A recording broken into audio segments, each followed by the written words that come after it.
하나님께서 우리 루디아의 찬양을 기쁘게 받으신 줄 믿습니다. 예전에 항상 이 찬양을 부르시던 분들은 대부분 머리가 하얀 권사님들이셨는데, 젊은 우리 여집사님들이 이렇게 아름답게 찬양을 하니까 얼마나 듣기 좋은지 모르겠습니다. 하나님께서도 기쁘게 받으시고 기뻐하신 줄 믿습니다. 우리 평안으로 함께 인사하겠습니다. 주님의 평안이 여러분과 함께. 옆 사람과도 인사하겠습니다. 부드럽고 따뜻한 사람이 됩시다. 겸손한 사람이 됩시다. 오늘 벌써 사순절 4번째 주일이 되었습니다. 사순절도 반이 지나가 버렸습니다. 여러분, 사순절의 기간 동안 얼마나 주님의 십자가와 함께 하고 계십니까? 여러분에게 정말 주님의 십자가가 기쁨이 되고 생명이 되고 소망이 되고 계십니까? 사실 십자가를 소망으로 삼는다는 것은 얼마나 어려운 일인지 모르겠습니다. 사람들이 가장 바라는 것은 오직 기쁨이고 행복이기 때문입니다. 여러분은 행복하기를 원하십니까? 별로 원하지 않는 것 같은 표정이신데요. 사람은 누구나 행복하기를 원하고요. 우리는 당연히 행복하게 살아야 된다고 생각합니다. 기독교인들뿐만 아니라 세상 사람들도 많이 따라 부르는 복음성가가 있는데요. 당신은 사랑받기 위해 태어난 사람이라는 가사 때문인지, 그게 복음성가인지도 모르고 사람들은 생일이 되면 친구들에게 그런 노래를 불러주길래 기독교인들인가 보니까 그 노래 부르고 술 마시러 막 우르르 몰려가는 그런 모습들을 보면서 기독교인은 아닌가 보다 생각을 하기도 했는데요. 그 노래를 부를 때 보면 대부분 앞부분만 딱 부르고 딱 멈추더라고요. 당신은 사랑받기 위해 태어난 사람까지만 부릅니다. 우리가 원하는 게 거기까지인지도 모릅니다. 그런데 우리가 원하는 행복 또한 우리가 보고 배우며 자랐던, 당연히 우리는 행복해야 하고 행복을 위해 살아야 하고 행복을 추구해야 된다라고 생각했던 그 마음과 다르게 우리 인생은 얼마나 힘들고 고달픈지 모릅니다. 여러분의 인생은 행복이 더 많으십니까? 불행이 더 많으십니까? 대부분의 경우에 행복과 불행의 비율은 한 5대5 정도 된다고 합니다. 물론 그렇지 못한 사람도 있지요. 태어날 때부터 불행하게 태어나서 인생의 대부분이 불행으로 가득 채워진 사람도 있고요.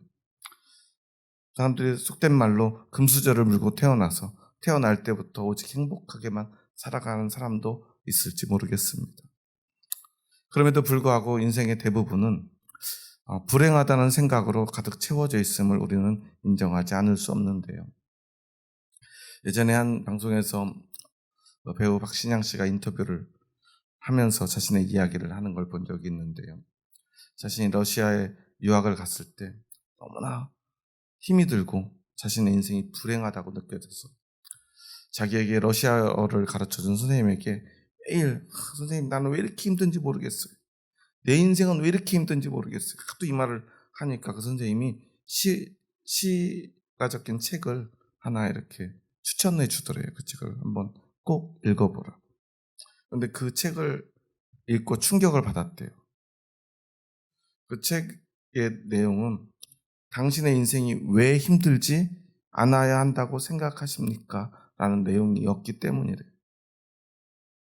자신은 당연히 행복을 추구하고 행복한 삶을 살아야 된다고, 그리고 그 행복을 자랑하도록 보고 배우며 자라왔는데, 당연히 행복해야만 한다고 생각했는데, 오히려 그 행복을 추구하고 더 비교하면서 자신이 더 불행해졌다는 사실을 깨닫게 되었고요. 그 시를 읽으면서 불행한 인생도 내 인생인데 내가 불행한 인생은 내 인생이 아니라고 생각했구나. 어쩌면 이것은 결국 내가 내 인생을 사랑하지 않는 것이 아닐까라는 생각을 하게 되며 힘을 얻었다는 이야기를 하더라고요. 그 책이 무엇이라고 했는지는 그 끝까지 인터뷰를 보지는 못했는데요. 내용을 들어보면 아마 쇼펜하우어의 책이 아니었을까 생각을 해요. 쇼펜하우어는 늘 부정적인 것에 대한 이야기를 합니다. 죽음과 또한 허물을 이야기하고요. 인생의 불행에 대해서 이야기를 해요. 불행은 중요하지 않다. 왜? 누구에게나 찾아오니까. 하지만 그 불행이 지나간 후에 우리가 그것을 어떻게 받아들이고 어떻게 생각하느냐가 중요하다는 이야기를 그는 그의 책 당신의 인생이 왜 힘들지 않아야 한다고 생각하십니까? 에서 말하고 있어요. 여러분의 인생 가운데도 분명히 어떤 불행들이 있을 것입니다. 내가 의도하지 않은 어려움들이 분명히 존재할 것입니다. 그런데도 우리는 자꾸만 그것은 감추려 합니다. 그것을 부정하려고 그래요. 이왕이면 행복한 것들만 생각하려 하고요. 그것을 그저 지나치려 합니다. 하지만 우리 인생에서 이 불행은, 고통은 또는 실패는 얼마나 중요한 것인가를 우리는 기억해야 합니다. 오늘 성경에도요. 근본적으로 실패 가운데 불행 가운데 태어나서 불행한 인생을 살다가 그렇게 불행으로 끝내야만 하는 인생에 대한 이야기를 합니다. 바로 하나님을 만나기 전에 모든 인생들에 대한 이야기입니다. 오늘 성경의 1절에서 3절까지 보면 하나님을 알지 못하는 사람들, 예수님을 믿지 못하는 사람들, 하나님의 은혜를 받지 못하는 모든 사람들에 대해서 이렇게 얘기합니다. 그는 허물과 죄로 죽었던 너희를 살리셨도다.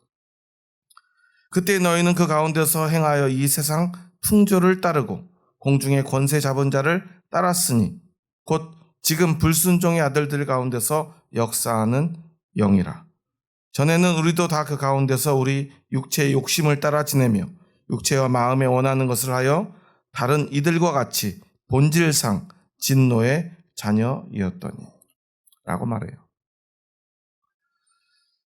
우리는 본질상 진노의 자녀, 죄와 허물 가운데서 태어나서 그렇게 살고 세상에 그리고 육체의 욕심을 따라 살 수밖에 없는 존재. 그렇게 살다 그렇게 영원히 죽고 망할 수밖에 없는, 영원한 하나님의 심판을 면할 수 없는 존재였음을 이야기합니다. 하지만 4절에서 그리고 5절에서 이렇게 말합니다. 우리 함께 4절과 5절의 말씀을 읽습니다. 긍휼이 풍성하신 하나님이 우리를 사랑하신 그 큰 사랑을 인하여 허물로 죽은 우리를 그리스도와 함께 살리셨고 너희는 은혜로 구원을 받은 것이라. 아멘. 여러분이 하나님의 은혜로 구원받았음을 믿으십니까? 그 구원이 없다면 오늘 우리가 이곳에 앉아 있을 이유는 없을 것입니다. 오늘 4절 긍휼이 풍성하신 하나님이라는 이 헬라어 원문을 보면요. 대라는 단어를 앞부분에 사용하는데 이것을 우리 한글 성경에는 번역하지 않는데요. 대는 그러나 but으로 번역될 수 있는 역접 접속사입니다.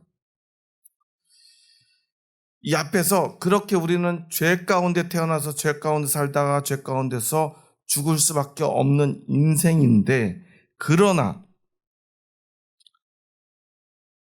이 그러나라고 하는 단어를 통해서 우리는 그러나의 하나님을 만날 수 있게 된다는 거예요. 인간은 불순종하였다. 그러나 하나님은 그들을 구원하셨다. 인간은 하나님을 대적했다. 그러나 하나님은 그들을 사랑하시고 긍휼을 베푸셨다. 그 긍휼의 하나님을, 긍휼이 풍성하신 하나님을 우리가 만나게 될 것이라는 거예요. 그러나 우리가 어떻게 살았든 이제 그러나 긍휼이 풍성하신 하나님을 만나면 우리가 완전히 변화될 것을, 이전과는 다른 이 역접 접속사를 통하여 우리 인생이 완전히 바뀌게 될 것을 바울은 이야기하는 것입니다. 여러분은 하나님의 긍휼을 경험하며 오늘을 살아가고 계십니까? 오늘 본문 4절 5절을 보면요. 이 우리를 구원하신 하나님의 모습을 세 가지로 나타내요. 첫째, 긍휼이 풍성하신 하나님. 그리고 사랑을 베푸시는 하나님. 그리고 5절 마지막에 우리에게 은혜를 베푸시는 하나님으로 말이죠. 이러한 삼중적 표현 가운데서 긍휼의 하나님은 우리 구원의 이유를 설명해요. 그리고 은혜의 하나님, 그 하나님은 우리 구원의 성격을 규정해 줍니다. 그리고 사랑의 하나님은 구원의 본질을 보여줘요. 이것이 무슨 의미냐면요, 하나님의 긍휼하심이 없다면 결코 우리의 구원은 시작될 수 없다는 거예요. 긍휼은 뭐죠? 이 긍휼이라고 하는 단어, 엘레이의 원형을 보면 엘레오스라는 단어를 사용하는데요, 이것은 그냥 단지 마음속으로 저 사람 불쌍하다가 아니라 그 사람의 그 문제를 실제적으로 해결해주는 아주 구체적인 행위와 도움을 의미해요. 하나님이 우리를 긍휼히 여기셨다는 것은 우리의 가장 큰 문제가 무엇인가를 하나님이 알고 그 문제를 해결할 방법을 찾아주셨다는 거예요. 그 방법이 무엇입니까? 바로 자신의 아들을 십자가에 못 박아 죽게 하심으로 우리의 죄의 값을 치르시고 우리를 구원하셨다는 거예요. 우리는 원래부터 죽을 수밖에 없는 자이지만 하나님의 긍휼하심 때문에 우리가 살 수 있게 되었다는 거예요. 하나님의 사랑은 어떻습니까? 하나님의 은혜는 어떻습니까? 우리를 구원하는데 하나님은 어떤 대가도, 어떤 이유도, 어떤 전제도 붙이지 않고 전적으로 그냥 그것을 우리에게 선물로 값없이 주셨다는 거예요. 이것이 바로 은혜가 이 구원의 성격을 규정한다는 의미예요. 사랑은 어떻습니까? 왜? 그것이 구원의 본질이죠. 하나님이 구원을 베푸신, 긍휼을 베푸신 이유도 그렇게 은혜로 우리에게 전적으로 그 구원을 허락하신 이유도 하나님이 우리를 사랑하시기 때문이라는 거예요. 사랑이란 무엇입니까? 사랑의 본질은 함께 하고자 하는 마음이죠. 가까워지고요, 친밀해지고요, 온전히 하나가 되고자 하는 마음. 여러분, 사랑하지 않는 사람과 가까이 앉아 있을 수 있습니까? 우리 교회가 아직은 공간이 넓진 않지만 사람이 많지 않아서 우리가 주일 예배 드릴 때 이렇게 좀 띄엄띄엄 떨어져 앉을 수 있잖아요. 사람이 너무 많아가지고 막 알지도 못하는 사람하고 처음 보는 분하고 이렇게 엉덩이 붙이고 앉으면 여러분 마음이 어떻죠? 불편해지지 않습니까? 저는 예전에 잠시 교회를 이렇게 순회할 때 큰 교회를 가보니까요, 저는 낯선 교회라 좀 저기 뒤에 한쪽에 좀 앉고 싶은데 예쁜 안내하시는 권사님이 아우 어서 오시라고 처음 뵙겠다고 막 이러면 제 손을 잡고 제일 앞으로 막 끌고 가시더니 막 아마 장로님쯤 되시는 것 같아요. 머리 하얀 그 아저씨 옆에다가 저를 막 후겨 넣어가지고 이렇게 집어 넣어서 앉히면서 예배 잘 드시라고 환하게 웃으시는데 그게 얼마나 막 싫었는지 몰라요. 처음 가는 곳에. 그때는 내가 이게 신앙이 부족한가 이런 마음이 들었는데요. 우리는 그럴 수밖에 없어요. 왜냐면 낯선 사람, 알지도 못하는 사람, 내가 사랑하지도 않는 사람과 이렇게 막 살을 맞대고 붙어 앉아 있는 게 얼마나 불편합니까? 그런데요, 내가 잘 아는 사람, 특히나 내가 사랑하는 가족들과는 어때요? 뭐 자리가 넓어도 이렇게 붙어 앉는 게 전혀 불편하거나 이상하지 않죠. 그렇지 않습니까? 하나님은 그렇게 우리와 함께 하시고자 하는 그 사랑으로 가득 차신 분인데, 문제는 우리와 함께 하고자 하시는 그 사랑에도 불구하고 우리의 죄는 결코 하나님이 함께 하실 수 없는 것이라 사실이에요. 그래서 하나님은 그 죄의 문제를 구체적으로 해결해 주신 것입니다. 그것이 바로 하나님의 긍휼하심입니다. 사도 바울은요,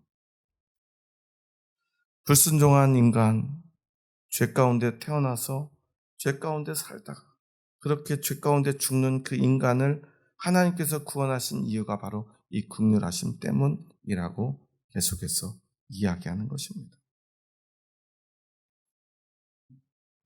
그런데 그 긍휼하심으로 구원받은 우리는 오늘을 어떻게 살아가고 있습니까? 그 긍휼하심으로 우리가 구원받았다면 우리 안에는 무엇이 차고 넘쳐야 하죠? 바로 그 하나님의 풍성한 긍휼하심이 우리 안에도 차고 넘쳐야 합니다. 지난주에 제가 한 목사님의 설교를 이렇게 유튜브를 통해서 듣는데요. 굉장히 이 교회의 본질과 또한 구원의 의미에 대해서 힘있게 설교를 하시는데요. 설교하던 중간에 좀 불편한 얘기를 해요. 이런 얘기를 합니다. 너무나 많은 목사님들이 외국의 어떤 교회를 가보니까 거기는 뭐 새벽 예배를 안 하더라. 아니면 어디 가보니까 어떻게 하더라. 그러니까 우리도 이렇게 바뀌어야 된다 얘기를 하는데 그게 잘못됐다는 거예요. 그래서 참 좋은 얘기를 하시는구나. 우리는 우리의 교회지. 근데 그분이 이런 얘기를 합니다. 교회는 두 가지로 나눈대요. 동성애를 찬성하는 교회와 동성애를 반대하는 교회. 근데 세계에서 동성애를 반대하는 교회는 한국 교회와 미국의 침례 교회인가 빼놓고는 다 동성애를 찬성한다는 거예요. 그렇기 때문에 진짜 교회는 동성애를 반대하는 우리나라 교회 또는 보수적인 미국의 침례 교회 정도. 근데 이런 교회가 진짜 교회이기 때문에 우리가 그 동성애 찬성하는 교회가 하는 그런 일들을 받아들일 것이 아니라 진짜 교회인 동성애 반대하는 우리 교회의 좋은 전통을 그들에게 가르치고 전파해야 된다라고 가르치더라고요. 그래서 거기서 제가 영상을 멈춰놓고 곰곰이 생각해 봤어요. 동성애를 찬성한다, 반대한다. 그것이 교회의 본질이다라고 이야기를 하는데 과연 그럴까? 지금 한국 교회도 직면한 문제, 지금 오늘 우리가 직면한 문제이지 않습니까? 차별금지법의 문제가 한국 교회의 가장 큰 이슈 가운데 하나예요. 어떤 목사님은 동성애자들을 옹호하고 그들에게 세례를 베풀다가 교회에서 출교를 당하기까지 했죠. 목사직을 박탈당했습니다. 사실 이 문제를 교회에서 이야기한다는 게 참 어려운 일이에요. 저도 한 주간 참 고민을 많이 했습니다. 그런데 이번 주에 새벽 예배를 드리면서 기도를 하는데 그날 하나님이 주시는 말씀, 특별히 이번 주에 시편 51편의 말씀을 나눴는데요. 그 말씀은 다윗이 밧세바를 간음하고 그리고 나단 선지자가 그에게 와서 하나님의 뜻을 전한 후에 그가 회개하며 눈물로 기도한 시입니다. 그런데 그 가운데 그 내용 가운데 다윗이 우슬초로 나를 씻어달라는 고백이 있어요. 우슬초는 뭐냐면요. 문둥병자가 병이 낫고 나면 제사장에 가서 내가 문둥병이 다 나았습니다. 정결 예식을 치러 주십시오 하면 이제 이 문둥병이 나았다는 의미로 제사장이 우슬초에 피를 묻혀 새의 피를 묻혀서 그게 뿌려줍니다. 우슬초를 이야기하는 것은 자신이 마치 이 문둥병자와 같은 존재였음을 아니 지금 그러한 모습임을 고백하는 거예요. 왕이요. 자신을 문둥병자로 이야기하는 거예요. 그렇게 자신의 모습이 혐오스럽고요. 자신의 죄가 너무나 더럽다고 고백하는 것입니다. 하나님 앞에서 말이죠. 그 다윗의 마음을 생각하면서도 눈물로 회개하는 시간이었습니다. 근데 한참을 눈물을 흘리면서 기도하는데 하나님이 그런 마음을 주시더라고요. 먼저 보았던 그 영상이 다시 생각나면서요. 동성애자들을 바라보는 기독교인들의 시각은 어떻습니까? 그들을 어쩌면 유대인들이 문둥병자를 바라보고 있지 않습니까? 과연 그것이 합당한가 하는 생각을 주시더라고요. 여러분, 어떤 사람이 죄인이죠? 동성애자가 죄인입니까? 그러면 이성애자는 의인입니까? 세상의 모든 사람은요, 죄 가운데 태어납니다. 죄가 하나님이 만드신 우리의 형상을 왜곡시키고요, 변화시키고요, 그것을 망가뜨려 버렸어요. 흔히들 사람은 성경이 동성애를 용서받을 수 없는 죄로 규정한다라고 말합니다. 그리고 그 근거로 구약 성경에 나오는 남색하는 자들을 죽이라는 말씀을 근거로 들어요. 엄밀히 따지면 남색하는 자와 동성애자는 사실 별개의 내용이에요. 남색하는 자는 구약 성경에서 그토록 하나님께서 그 심판을 명령하신 이유가 있어요. 이방의 신을 섬기던 이방인들이 그들의 풍요를 상징하는 그런 제사를 드리고 나면 그들은 이 풍요의 상징적 의미로 어떤 성관계들을 합니다. 그런데 그것들이 그들에게도 변질돼서 그것이 쾌락을 쫓는 행위들로 쫓아 나아가요. 그리고 그 쾌락의 끝에 남색이 있습니다. 아주 어리고 포도라운 남자 아이들을 성적 대상화하는 행위예요. 이것은 폭력이죠. 아무 힘없는 어린 남자아이들을 성적 대상으로 삼는 것이기 때문에. 그리고 심지어는 어린 아들을 불 가운데로 지나가기도 합니다. 제물로 드리는 거예요. 이러한 이방신을 섬기는 행위들을, 우상을 섬기는 행위들을 하나님은 경계한 것이죠. 그들의 행위를, 그들의 제사를 따라하는 이스라엘 백성들을 경계한 것이죠. 그런데 우리는 그것을 그저 동성애와 그저 똑같은 것으로 취급하고 그들을 똑같이 혐오합니다. 문제는 우리가 조금 더 큰 죄를 짓든 더 작은 죄를 짓든 아니 거의 죄를 짓지 않든 우리 모두는 진노의 자녀라는 사실이에요. 저와 여러분에게도 하나님의 긍휼이 필요하다는 사실이에요. 하나님의 풍성하신 긍휼이 없이는 그 누구도 구원받을 수 없다는 사실입니다. 오늘 4절과 5절을 한번 보십시오. 긍휼이 풍성하신 하나님이 우리를 사랑하신 그 큰 사랑을 인하여 허물로 죽은 우리를 그리스도와 함께 살리셨고 너희는 은혜로 구원을 받은 것이라. 긍휼로 시작해서 무엇으로 끝나죠? 구원으로 끝나죠. 하나님의 긍휼이 무엇인가의 그 본질을 이야기합니다. 하나님의 긍휼의 본질은 바로 구원이라는 것입니다. 그런데 그 구원의 대상은 어떤 사람입니까? 거룩한 사람입니까? 완전한 사람입니까? 우리가 보기에 괜찮은 사람입니까? 왜 긍휼이 풍성하다 이야기했을까요? 긍휼이 풍성하지 않고는 구원받을 수 있는 사람이 없다는 사실이에요. 그리고 우리는 그 풍성하신 긍휼함으로 말미암아 구원받은 자들입니다. 그런데 오늘 우리는 무엇을 하고 있습니까? 사람들을 차별하고요, 혐오하고 있습니다. 우리에게도 하나님의 긍휼이 필요하고요, 그들에게도 하나님의 구원이 필요할 뿐이에요. 제가 기도하면서 하나님이 주신 마음이 있는데요. 네가 뭔데? 네가 뭔데?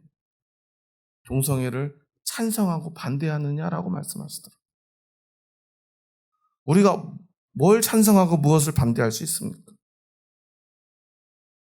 우리가 심지어는 그들을 용서하고 그들을 용납하고 받아들여야 된다라고 저는 생각했었는데요. 네가 뭔데 그들을 받아들이냐라고 말해요. 우리가 그들을 용서할 수 있습니까? 그들을 구원할 수 있습니까? 그럴 수 없어요. 그들을 용서하고 구원하실 수 있는 분은 하나님 한 분뿐입니다. 우리도 마찬가지고요. 우리 모두가 하나님 앞에 서는 것이죠. 이성애자도요, 하나님 앞에 회개하지 않으면 구원받을 수 없습니다. 동성애자도요, 하나님께 회개한다면 구원받을 수 있습니다. 야, 네가 뭔데 차별해? 하나님 잘못했습니다. 야, 네가 뭔데 그들을 용서하고 받아들여? 하나님 잘못했습니다. 할 수밖에 없었어요. 네가 뭔데 그게 잘못됐다고 말하고, 네가 뭔데 그것이 괜찮다고 말하느냐라고 하나님이 말씀하시더라고요. 그들은 죽어야 한다. 죽을 수밖에 없다. 교회를 망가뜨릴 것이다. 차별금지법이 통과되면 목사님들이 감옥에 간대요. 왜냐하면 동성애자들이 와서 결혼식 줄에 서달라고 그러는데 저 싫습니다. 그러면 차별했기 때문에 감옥에 간대요. 차별금지법은 뭐죠? 차별을 금지하는 거죠. 누구도 차별받아서는 안 돼요. 성적 지향이 동성애라면 그들이 차별받아서는 안 된다는 법일 뿐이에요. 우리가 그것을 싫다고 말하든 난 그거 할 때 종교적 신념 때문에 할 수 없다고 말하든 그것은 왜 차별받아야 합니까? 그것이 법의 기본 취지예요. 그런데 그 법 조항이 잘못되었다면, 그 법 조항에 독소 조항이 있다면 그것들은 바꿔야 되겠죠. 그런데 우리가 차별을 금지하는 것을 우리는 반대합니다라고 말하면 우리는 뭐라고 말하는 거죠? 차별해야 됩니다라고 말하는 거예요. 어쩌면 세상의 프레임에 우리가 속고 있는지도 몰라요. 왜 그렇게 이야기하고 있는지 모르겠습니다. 우리에게 중요한 것은 하나님의 긍휼하심이죠. 차별하자는 것이 아니지 않습니까? 그런데 왜 너무나 많은 그리스도인들이 차별하는 것이 교회다라고 말합니까? 심지어 목사님이 검은 가운을 입고 강단에 서서 동성애를 찬성하는 교회는 교회가 아니다. 동성애를 반대하는 교회만, 즉 차별하는 교회만 교회다라고 말하고 있는지 모르겠습니다. 우리는 기억해야 합니다. 우리에겐 그런 권리가 없다는 사실을 말이죠. 저는 이번 주에 하나님 앞에 회개하기 전에는 그들을 정말 용납하고 교회가 받아들이고 포용하고 수용하고 그들에게도 구원을 전해야 된다라고만 생각했어요. 그런데 하나님 앞에 회개하며 기도해 보니까요, 우리에겐 그런 권리가 없더라고요. 우리가 무엇인데 우리가 뭐라고 그들에게 괜찮다고 말할 수 있습니까?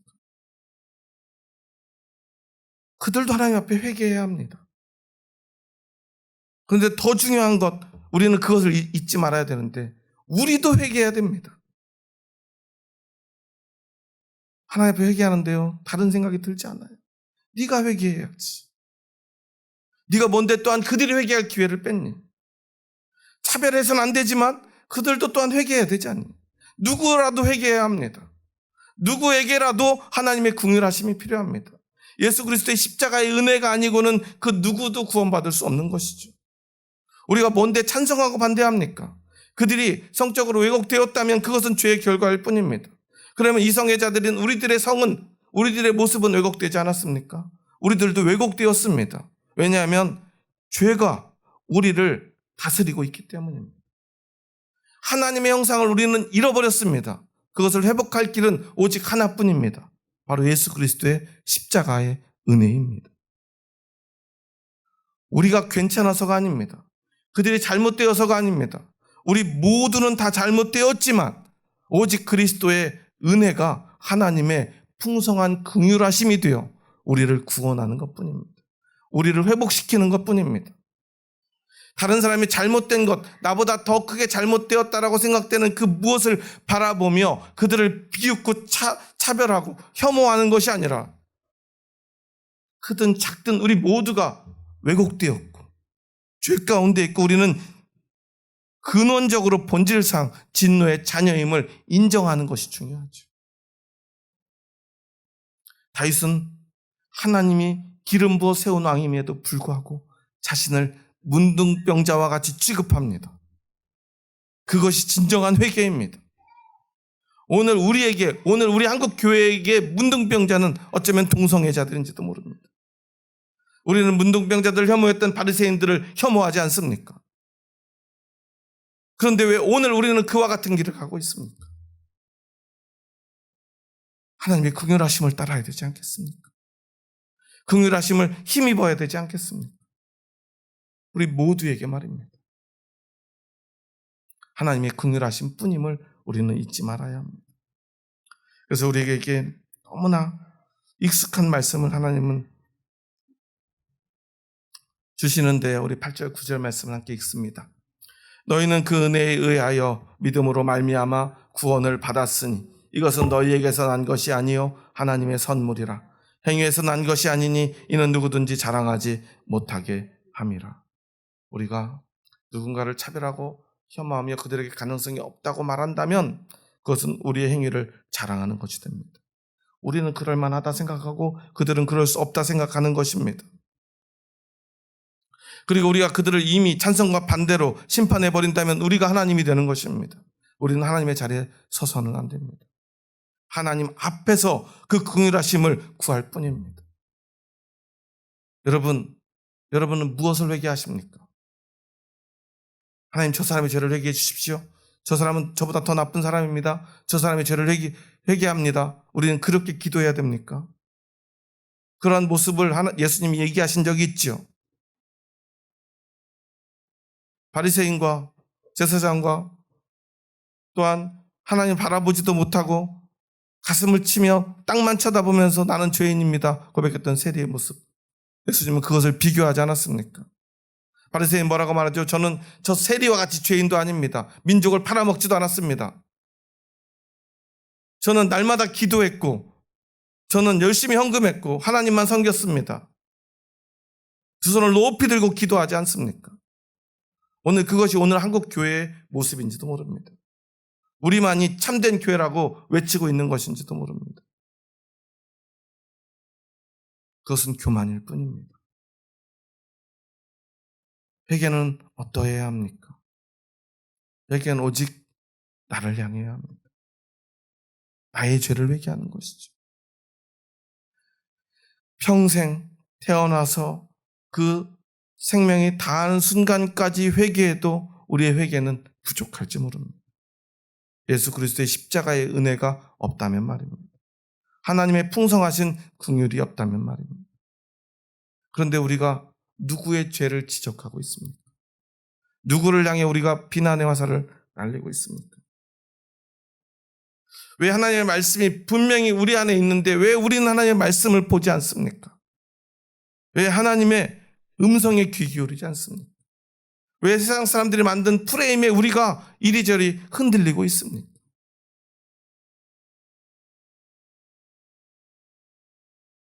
제 생각이 잘못되었는지 모르겠지만 제가 기도하며 말씀을 보고 세상을 보며 제가 얻은 통찰은 이것입니다. 오늘 이 동성애 문제가 한국 교회를 휩쓸고 있는 이유는 어쩌면 교회가 세상의 정치에 휘둘리고 있는 것인지도 모릅니다. 우리는 그런 이슈로 세상을 소란하게 하는 사람들이 아닙니다. 우리는 오직 하나님의 풍성한 긍휼하심의 결과인 예수 그리스도의 십자가로 세상을 소란하게 하는 사람들이죠. 그 사랑과 은혜와 긍휼하심을 선포하는 사람들 아닙니까? 그런데 왜 교회가 나서서 차별과 혐오를 선포합니까? 여러분은 동성애자는 결코 구원받을 수 없다고 생각하십니까? 그런 생각이 우리 안에 싹 트는 순간 우리는 하나님의 보좌에 내가 앉아 있는 것입니다. 하나님의 그 심판대에 서신 그 자리에 내가 서려고 하는 것입니다. 누가 찬성하고 누가 반대합니까? 그것의 결정은 오직 하나님의 권한입니다. 우리는 하나님의 그 심판대 앞에 선 죄인일 뿐입니다. 결코 재판장이 되어서는 안 될 것입니다. 10절에서 사도 바울은 이렇게 말합니다. 우리는 그가 만드신 바라 그리스도 예수 안에서 선한 일을 위하여 지으심을 받은 자니 이 일은 하나님이 전에 예비하사 우리로 그 가운데서 행하게 하려 하심이니라고 말하고 있습니다. 우리는 무엇을 행해야 합니까? 하나님의 그 풍성한 긍휼하심을 세상 가운데 전하는 자입니다. 무엇보다 그 긍휼하심은 나에게 필요합니다. 먼저 여러분 자신에게 하나님의 풍성한 긍휼하심을 선포하시기 바랍니다. 우리의 삶에 어떤 고통과 실패가 찾아올 때, 불행이 찾아올 때 우리는 주님의 이름으로 선포해야 합니다. 괜찮아. 하나님이 함께 하시잖아. 하나님의 긍휼하심이 지금도 나를 지켜주시잖아.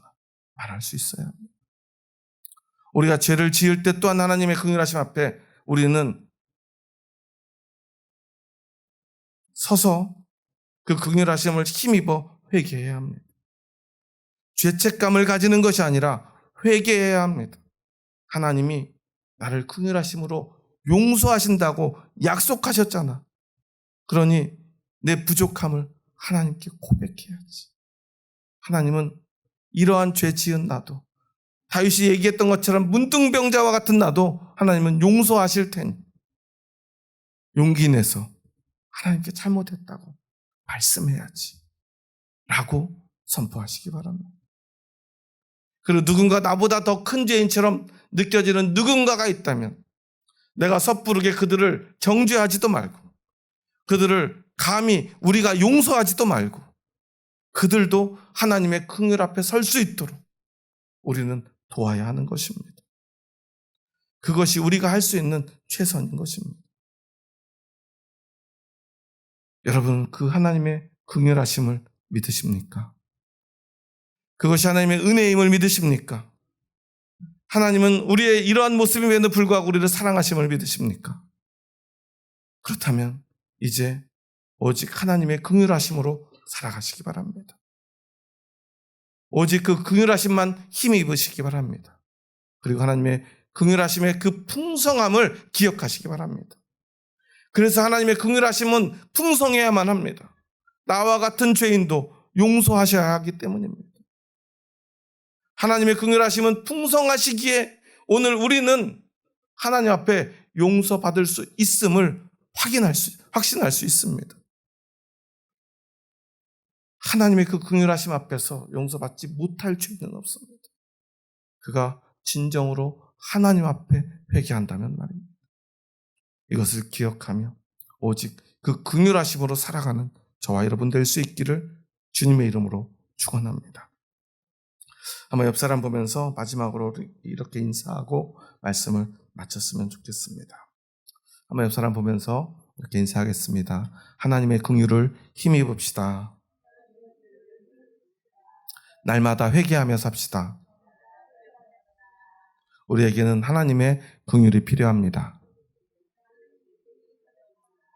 여러분에게 긍휼이 필요함을 믿으십니까? 우리 모든 사랑하는 가족과 형제와 이웃들에게도 하나님의 긍휼이 필요함을 여러분 믿으시지요? 우리는 그 긍휼을 전하는 데까지 하면 되는 것입니다.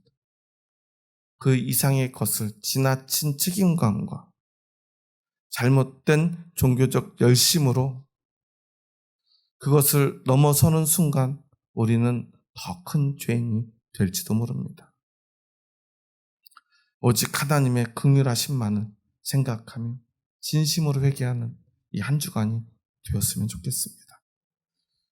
그렇게 하나님의 긍휼함을 입은 옆 사람들, 하나님의 사랑이 은혜가 함께하는 우리 사랑하는 형제 자매들의 얼굴을 우리도 하나님의 마음으로 바라보며 마지막으로 한번 사랑으로 인사하겠습니다. 주의 사랑으로 사랑합니다. 주의 사랑으로 사랑합니다. 기도하시겠습니다. 하나님 감사합니다. 저희 부족하고 약한 자들 사랑하셔서 저희들을 주님의 뜻 가운데로 불러주시니 감사합니다.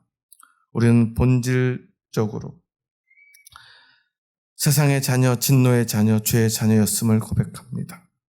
그러나 긍휼이 풍성하신 하나님이 우리를 사랑하신 그 큰 사랑을 인하여 허물로 죽은 우리를 그리스도와 함께 살리셨고 은혜로 구원받았음을 고백합니다. 나의 힘이 아님을 고백합니다. 나의 자랑이 될 수 없음을 고백합니다. 오직 하나님의 은혜임을 고백합니다. 하나님의 긍휼하심 때문임을 고백합니다. 오직 하나님의 긍휼하심을 힘입어 이제 영원한 생명의 소망으로 살아가겠노라 믿음으로 고백하오니 이제 우리도 그 하나님의 긍휼하심만을 선포하는 삶을 살게 하여 주시옵소서. 이제는 하나님의 긍휼하심만을 힘입어 날마다 주님 앞에 눈물로 회개하며 기쁨으로 찬양하는 우리의 삶이 되게 하여 주시옵소서. 어떤 세상의 불행 앞에서도 당당히 승리하는 참 그리스도인 되게 하여 주시옵소서. 예수님의 이름으로 기도합니다. 아멘.